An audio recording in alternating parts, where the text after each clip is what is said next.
Axşamınız xeyir mənim əzizlərim. Bugün sizlərə çox güclü bir ritual, 100% işləyəcək bir ritual paylaşacağım. Və diqqətli olun, hər həftənin 5-ci günündə bunu eləyə bilərsiniz. Amma yəni 41 gün içərisində bu duzlar qalacaq. 41 gündən sonra həyatı olanlar aparsınlar, həyatında torpağa bastırsınlar. Olmayanlar hər hansısa bir yerdə torpaq üstünə, evdən çox bir uzaq işləmədiyiniz yolda bunu eləyə bilərsiniz. Buna bu bəziləri Naxçıvan duzu deyir, bəziləri bu heyvanların yeyən duzu deyir, qaya duzu da yəni. Bu qaya duzunu nə edirsiniz? Belə bir qaya duzunu parçalayırsınız, alırsınız, belə bir soklarda eləyirsiniz və sonra bu sokların üstünə başınızı duza əyərək oxuyursunuz. 7 fələk, 7 nas, 7 ayətül kürsü ardıcılıqları budur.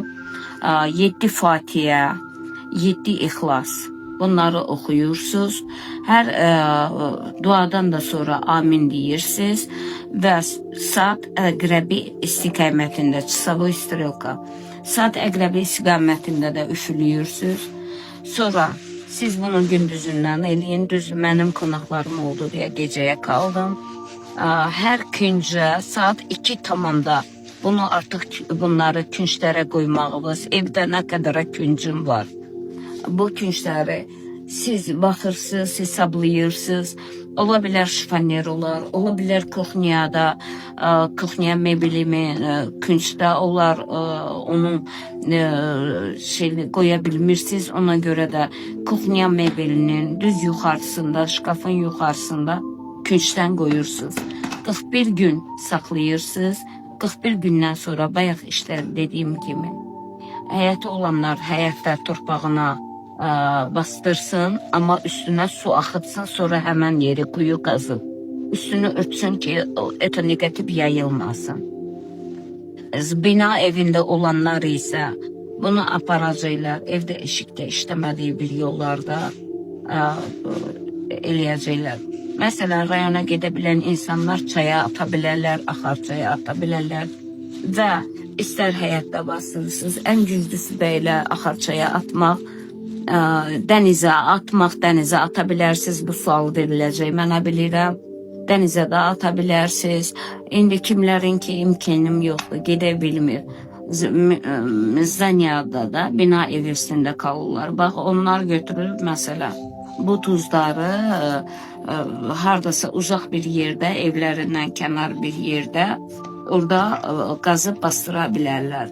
Bu duzun gücü nədir? Bu duz gələn bütün negativləri, şeytani əməlləri üzə çıxardacaq. Negativləri, bəd nəzərləri, hər bir şeyi təmizləyəcək. Sonra evdə olan bəzi göndərilən və yaxud da özləri gələn gözə görünməz məxluqatları, istər ruhdur, istər üç hərflidir, bu cür məxluqatları və başqa cür məxluqatları, bunların hamısını yerindəcə məhv eləyəcək. Əsas bir şeyi də sizə bir yunansı çıxmaq istəyirəm, xatırlatmaq istəyirəm. Siz kuxnyada bunu qoyanda, kuxnya meblinin üstünə hər bir evin damavoyu var və damavoyunu yandırmamaq üçün ilk öncədən 3 dəfə təkrar edirsiniz. Evin xazayını, evin sahibi, damavoy dostumuz. Bura duz qoyuruq, səni yandırmaq məqsədində qoymuruq. Başqa, səndən başqa bu evə sahib olmaq istəyənləri evdən uzaqlaşdırmaq məqsədi ilə qoyuruq. Hal-hazırda tuz qoyduğumuz zamanda buradan uzaq dur. Bunu 3 dəfə təkrar eləyin, ondan sonra bu duzları qoyun. Allah hər bir evə gözəllik, əmin-əmanlıq, mehribançılıq gətirsin inşallah. Allah Taala'dan pis gözlərdən, pis nəzərlərdən xalqımızı, dövlətimizi, hökumətimizi, insanlarımızı qorusun. Layiqi olan insanların Rəbbim öz hifzində, gözlərində saxlasın. Amin.